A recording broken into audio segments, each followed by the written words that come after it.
Assalamualaikum warahmatullahi wabarakatuh. Saya Jazilah Lailatun Nikmah dari Prodi Manajemen Fakultas Ekonomi akan menjelaskan resu materi.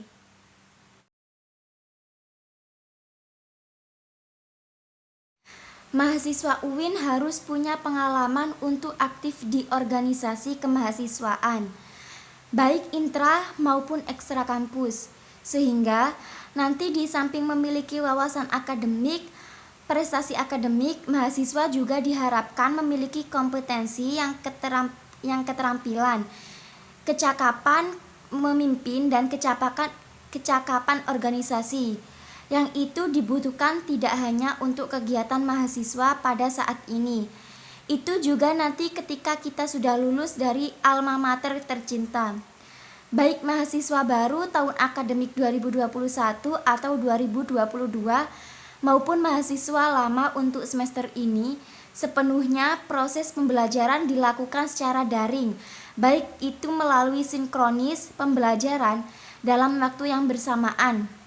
Misalnya seperti platform Zoom, kemudian Jmeet dan lain-lain, maupun unsinkronus melalui platform e-learning yang sudah disiapkan oleh UIN. Dan sudah sangat siap bahkan sudah setahun yang lalu menggunakan Littening serta platform lain disediakan oleh UIN Maulana Malik Ibrahim maupun yang secara gratis telah tersedia di media internet. Berikutnya adalah tentang sistem akademik, bahwa seluruh mahasiswa harus memprogram mata kuliah, kecuali mahasiswa baru. Kalau mahasiswa baru sudah diprogramkan secara otomatis oleh bagian akademik, namun nanti untuk semester 2 dan seterusnya sampai lulus dari UIN harus memprogram sendiri berkonsultasi kepada dosen penasehat akademik atau DPA, yang itu ada di masing-masing prodi atau masing-masing fakultas.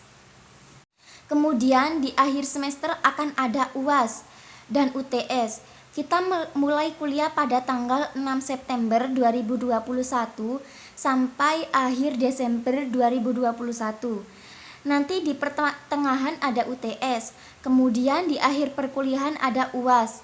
Dan di akhir itulah mahasiswa mendapatkan KHS atau kartu hasil studi, yang di sana tertera IPK atau indeks prestasi kumulatif mahasiswa yang diperoleh. IPK ini minimal 3. Perolehan IPK akan menentukan jumlah SKS yang akan kita bisa memprogram di semester berikutnya. Kalau IPK-nya kecil, maka perolehannya SKS-nya juga kecil. Jadi kalau IPK-nya di atas 3, maka bisa mengambil SKS 24. Sehingga kalau kuliah terus memprogram sampai 24 SKS, maka nanti di semester 7 sudah selesai mata kuliah semuanya dan semester 8 bisa selesai untuk skripsinya. Kemudian yang berikutnya bahwa ketika mahasiswa UIN memiliki 4 pilar ketentuan yang terangkai dalam tagline Ulul Albab, kita semua akan menjadi intelektual profesional yang ulama dan ulama intelektual yang profesional. Generasi Ulul Albab sebagaimana tagline integritas. Lulusan UIN Maulana Malik Ibrahim adalah lulusan yang berkarakter Ulul Albab.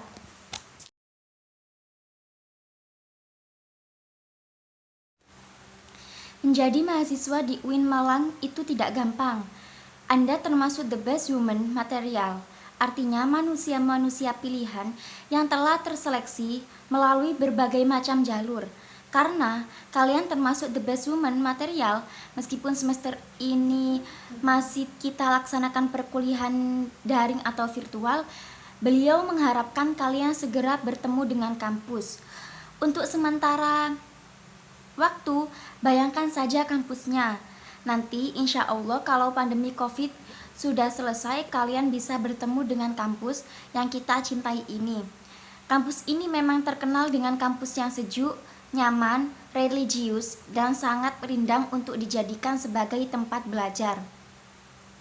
Mahasiswa baru itu harus mengupayakan diri secara mental spiritual dalam mengikuti kegiatan-kegiatan perkuliahan di kampus UIN Maulana Malik Ibrahim Malang. Kampus ini otomatis berbeda dengan kampus yang lain, apalagi dengan kampus perguruan negeri umum. Kalian nanti akan memperoleh sesuatu yang tidak diperoleh di kampus perguruan negeri umum lain. Termasuk kampus ini menyediakan berbagai macam fasilitas-fasilitas kegiatan mahasiswa.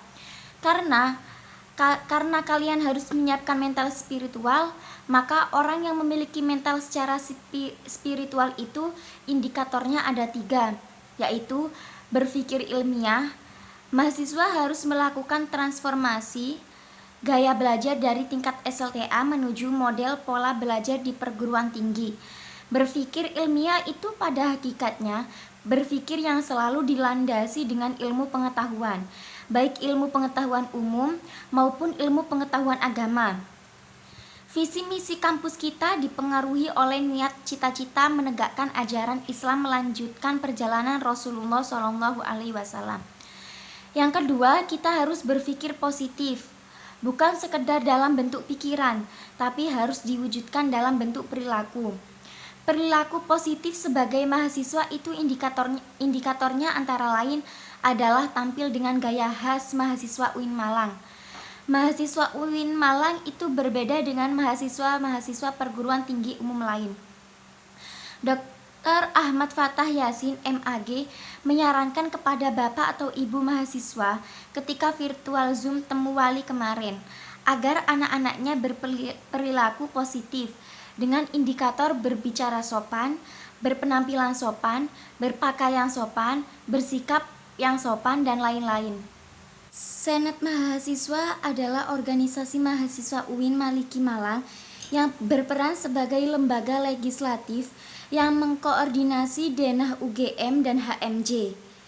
Visi SEMA terwujudnya Senat Mahasiswa Universitas sebagai lembaga legislatif transformatif, kolaboratif, progresif, berdasarkan asas kebersamaan dan kekeluargaan, serta menjunjung tinggi profesionalitas.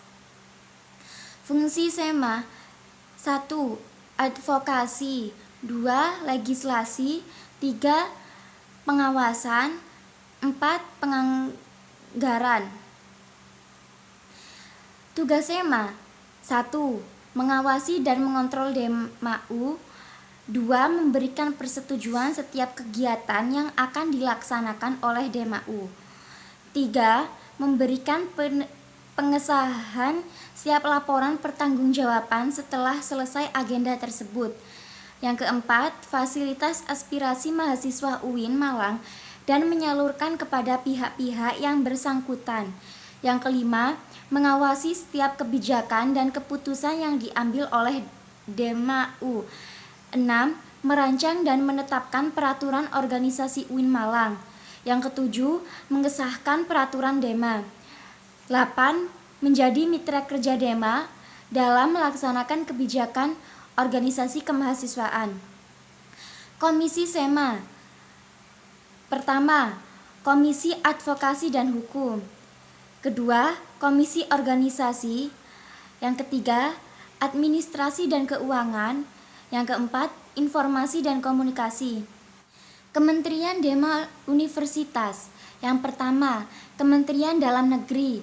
Yang kedua, Kementerian Luar Negeri.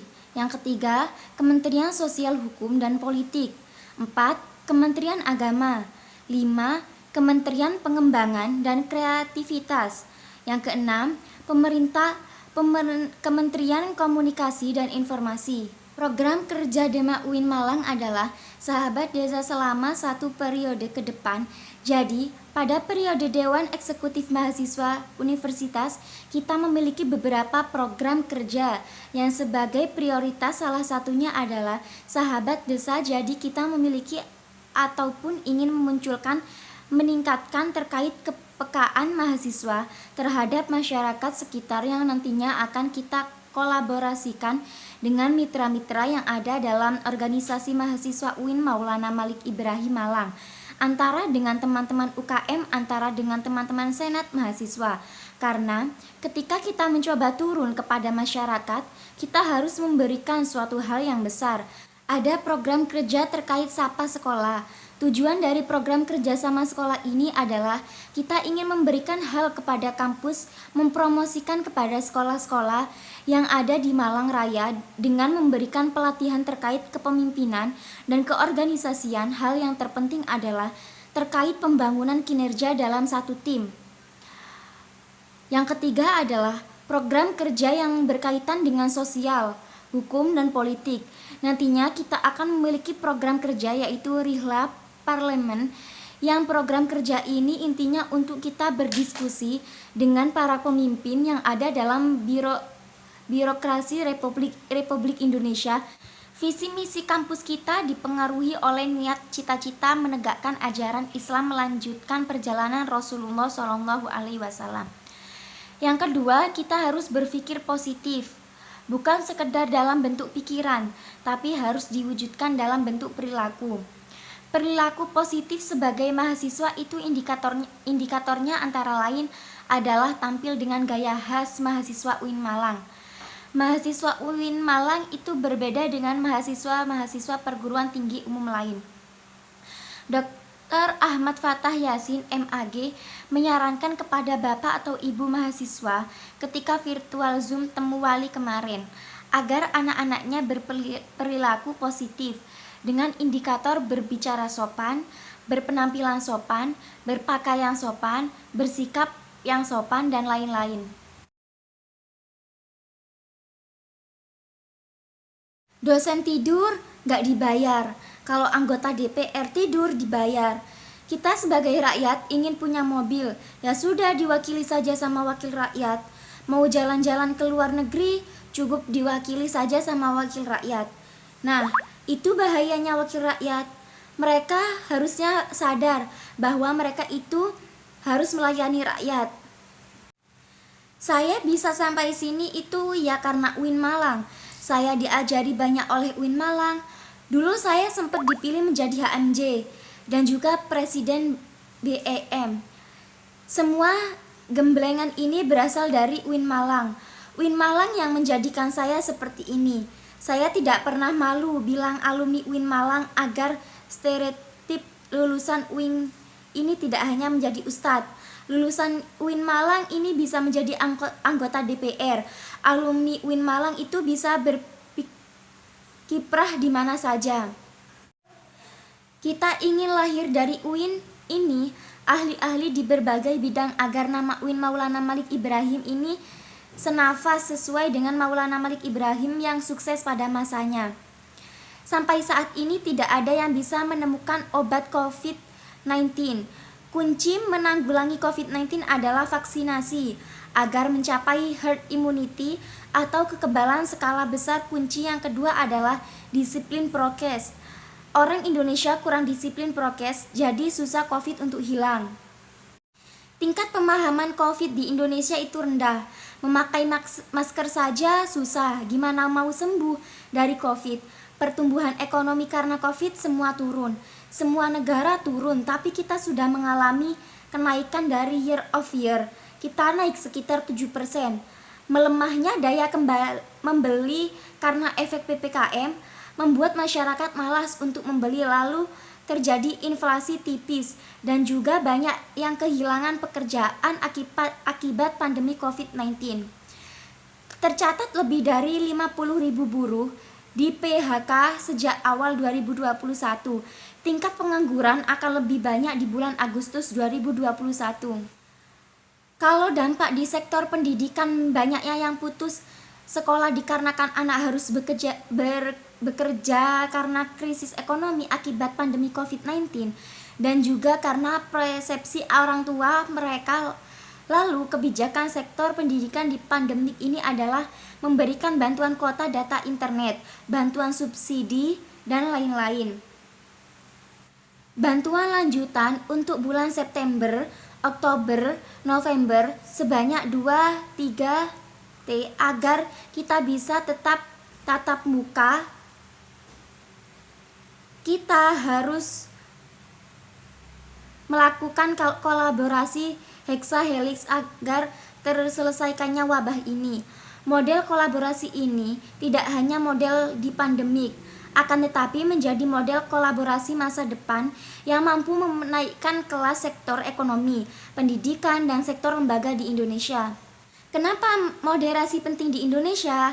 Karakter Islam sebagai agama rahmatan lil alamin yang menjunjung tinggi keadaban Islam dan harmoni inter dan antar pemeluk agama. Historitas Islam di Indonesia. Karakter masyarakat Indonesia yang lekat dengan kesatuan dan harmoni. Ideologi bangsa Pancasila dan moto Bhinneka Tunggal Ika. Isu-isu politik yang terkait dengan Timur Tengah dan politik global, baik secara langsung atau tidak, dapat mempengaruhi pemahaman dan sikap keberagamaan masyarakat Indonesia serta mengganggu agenda moderasi Islam seperti konflik Palestina versus Israel, aliansi politik Arab Amerika, oil, politik despotisme and hipokrasi. Peran mahasiswa UIN Malang. Mahasiswa harus memerankan diri sebagai agen of change dalam menguatkan dan mendesimisasi agenda moderasi. Mahasiswa harus mengedepankan kepentingan kebangsaan dan keagamaan yang sesuai dengan prinsip moderasi. Mahasiswa UIN harus cerdas akademik, religius, dan berkebinekaan. Itu saja yang dapat saya resum. Kurang lebihnya mohon maaf. Wassalamualaikum warahmatullahi wabarakatuh.